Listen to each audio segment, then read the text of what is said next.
Hello boyos, Rich Boy J here back in with another video, and this is going to be a comparison between the old Stormtrooper helmet and the new Stormtrooper helmet. LEGO's been using this old Stormtrooper helmet mold really since the beginning of LEGO Star Wars. They obviously have had a lot of updates when it comes to the printing, but now we've finally gotten a full overhaul of the helmet, and today we're going to figure out which of these is actually better and more accurate to the reference material. First thing I want to do in this video is just compare these two helmets in themselves. I'm going to talk about a lot of the differences moving from the old one to the new one. Second thing I'm going to do is actually bring in what I feel is an accurate representation of a Stormtrooper helmet, and then we can look at those two other helmets and compare it to the accurate representation and figure out which one does actually look more accurate. I feel if we just look at these two in a vacuum, it's really easy to be like, oh, this one looks different than the one I'm used to, therefore it doesn't look correct. However, what we do want to establish in this video is which one actually looks better, which one looks more accurate. The last thing we're going to do is talk about a few things that are not so good about the new helmet, and then we can ultimately figure out which helmet is superior. LEGO has been giving us a lot of updates when it comes to these minifigures recently. The Rebel Pilot update is probably the biggest recent one, and I feel that that one was a little bit controversial. There was definitely a divide in the people who did prefer it to the old ones, and there are a lot of people who say that it's too big and they do prefer the old ones. This one I do feel kind of has that same sentiment. A lot of people in the LEGO community just love sticking to what they know. However, I think it's important for us to really just establish, outside of our nostalgia and our feelings of affection towards what we're familiar with, which one is actually better off. I would say the biggest technical difference between the new one and the old one is the fact that the new one utilizes dual molding. And what that essentially means is LEGO's using two different plastics in order to create this helmet. I can even show you more specifically what I mean by removing the helmet. You can see that if we take a look at the inside of the helmet, it is mostly black, and that is the black plastic, and that is molded essentially underneath the white plastic. And what that allows them to do is give this helmet more details and a lot more depth. And the biggest difference I think that you can recognize it in is with the eyes. The fact that the eyes are recessed on this helmet, I think really does make a really big difference. If you look at the old helmet's eyes, they are simply just printed onto what is otherwise a pretty flat surface in that area. Whereas with this one, you can see that they are recessed. It gives them depth, and I do think that it makes it look very, very nice. One of the things I notice when looking at this helmet often is just how much depth it has, how a lot of the curves are just a lot more, dramatic than the old helmet. It looks just like a more complete and advanced helmet. So I definitely do think those things look nice. One of the other things that sticks out to me is this headband right above the eyes. You can see that it actually kind of protrudes from the helmet as opposed to once again just being printed on, and it just makes it look so much better. It gives it a more pronounced look, and just little details like that we maybe would have taken for granted more just pop a lot more with this new helmet, and I certainly do prefer that. There also are a few small details that, given the dual molding, they're able to implement into this helmet. For example, these little air supply nozzles right around the chin area, you can see that those are actually protruding from the helmet. They're actually 3D, whereas with the old helmet, they were simply just printed on. So once again, the fact that this helmet does have dual molding just allows for just little details like that to really pop out from the helmet. If we look at both of these helmets head on, I do think that the printing on them are pretty on par with each other. One doesn't stand out as looking much better than the other one, but if we actually turn both of them to the side, we can see that the new helmet does have a really nice detail of printing on what I would call the ear of the helmet, and I do think that is something that works in its favor. One of the other advantages to dual molding was that it allowed them to have these little black shapes on the back of the helmet, whereas before they were just kind of molded into the helmet but weren't necessarily filled in with a print or anything like that. So that is certainly a nice detail that they were able to add. One of the arguments I always hear about this helmet is that the chin looks too big. However, having both of these helmets next to each other and really spending a lot of time with this one,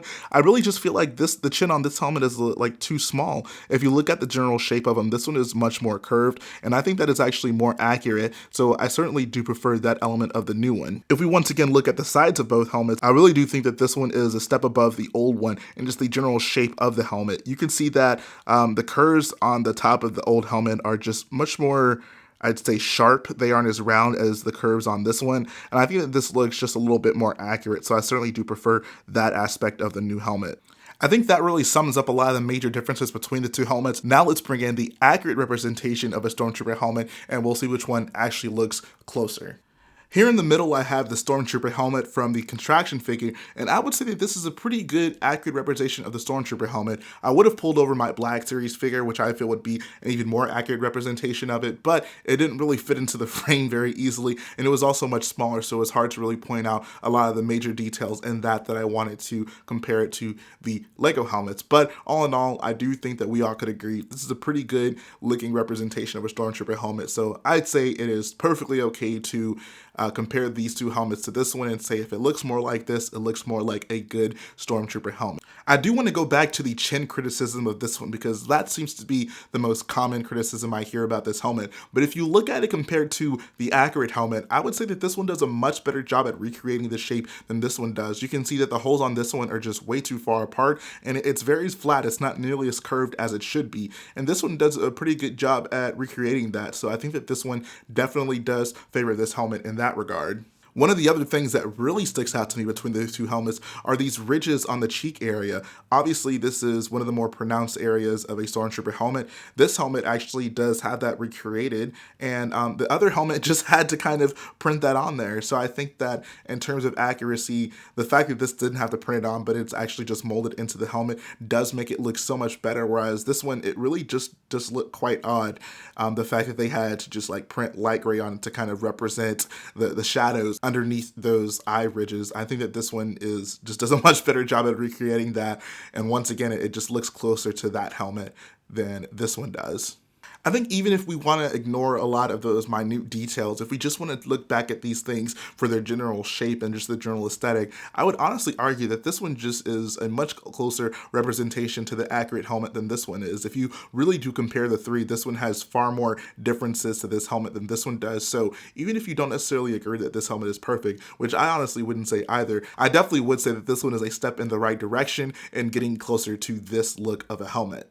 So all in all, I think we do have to say that this helmet is a more accurate representation of the Stormtrooper helmet and thus is better than the old helmet. If you're still looking at this helmet and something just looks off to you, don't quite like it, I think I can tell you what's wrong. And this is actually something that I noticed when I really did examine both of them. And I think it is something that moving forward, LEGO is eventually going to have to change to make this helmet look as good as it can possibly look. The biggest thing that sticks out to me from this helmet that would be considered an inaccuracy is the fact that the eyes right below the headband don't have the white stripe, and you can really see it in this one. You can see that the black doesn't just fade into the band, but there is a little sliver of white between the band and the eye, and I think that because this one is missing it, it can make the eyes look bigger than they should be, and I really do think that if they just make that little minor change, this helmet would be much better received to the general public. That being said, I do like the direction LEGO is going with this helmet. Looking at it on a figure, it just looks so nice with a lot of those pronounced features due to the dual molding, and it makes me happy that I feel we have a much more accurate looking Stormtrooper helmet. Like I said, it's not perfect, but it certainly is a step in the right direction. The last thing I want to talk about has less to do with the aesthetic of the helmet, but instead the utility of it. You can see that on this old helmet, because the chin is a little bit smaller, you have the ability to really rotate it and get some good poses of the helmet, the Stormtrooper looking in various directions. So that was a positive for that old helmet. Even though it's not perfect, you can see the helmet pops up quite a bit whenever you do that. It does still look reasonably well, and it would be good to display the helmet like that. This new one does not have that at all. The helmet is basically locked into position. This is basically the range of motion you have with it. Even if you wanted to turn it and pop it up above the shoulder like the other helmet, it doesn't look correct at all. The helmet just sticks up way too high. So that's certainly not a positive. And I'm not really sure how they could have fixed that. If they wanted to go with a design with, the more accurate chin, in my opinion, that was just something that they were going to have to do. That, I feel, is the biggest disadvantage of this helmet, and it's really going to take some getting used to, trying to figure out how to get some of the poses with these figures without being able to turn the helmet around. One of the solutions I came up with is to simply remove the minifigure head from the helmet, and I think you can get a better range of poses with it that way, which obviously isn't the ideal solution, but if we're going to be using these helmets moving forward, it's something that we're probably all just going to have to do. And that's going to finish up the comparison, guys. All in all, after I've looked at a lot of the minute details, I can definitely say that this is the superior helmet. But I do want to know, after watching this review, what is your opinion on it? I'd like to know first, what was your opinion when you came into a review, and possibly if the review maybe changed your opinion on it or didn't change your opinion on it at all. I'd definitely like to know, how do you feel about this helmet? It's obviously a big change with LEGO Star Wars. I do think it's for the better, but what would we be as a community if we weren't able to discuss these things? So definitely let me know in the comment section below. That's going to finish up the video, guys. Like I always say, if you like what I do, go ahead, support the video by smashing the like button, support the channel by smashing the subscribe button, and I'll be back again very soon.